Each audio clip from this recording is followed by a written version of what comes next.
What if I were to tell you that the state of California got its name from a fantasy novel, like Lord of the Rings, in which a race of beautiful, fierce black warrior women lived on a Garden of Eden-like island where they rode griffins, fantastical lion-eagle hybrids, which the women kept as pets, and any man who found his way onto the island was killed and fed to these mythical beasts.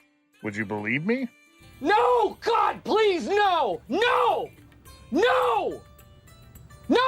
No, I probably wouldn't either, but this is, in fact, the truth. Damn!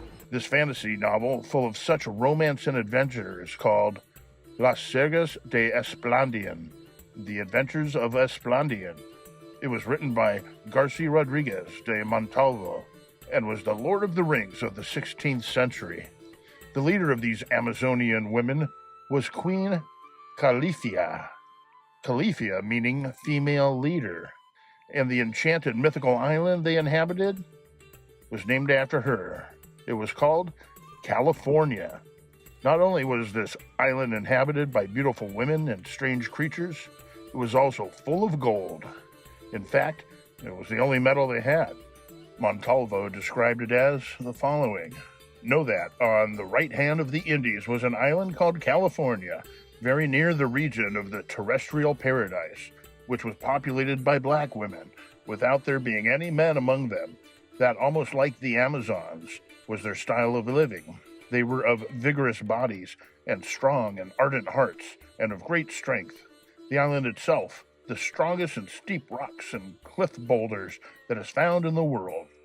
Their arms were all of gold, and also the harnesses of the wild beasts on which, having tamed them, they rode. There ruled on that island of California a queen, great of body, very beautiful for her race at a flourishing age, desirous in her thoughts of achieving great things, valiant in strength, cunning in her brave heart, more than any other who had ruled that kingdom before her, Queen Calafia. So such stories of secret island full of women and gold were fresh in the minds of Spanish explorers as they set sail in search of new lands out west. When they laid eyes on the coast of Baja Peninsula, the visions of the great storied island forever dancing in their minds, they mistook it for a great island and naturally called it California. Sure, it was soon found out that the great island was actually a peninsula, and there were no race of gold-adorned Amazonian women riding griffins through the skies. And a good thing, too, for these men, seeing as they surely would have made fast meals for the griffins. Yet the name California had already been used on maps, so the name stuck.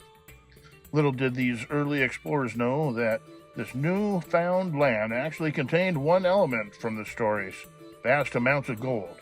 That wouldn't be discovered until much later. So if you think that the stereotype of California being full of a bunch of beautiful women and the hills being full of gold is a modern creation, think again.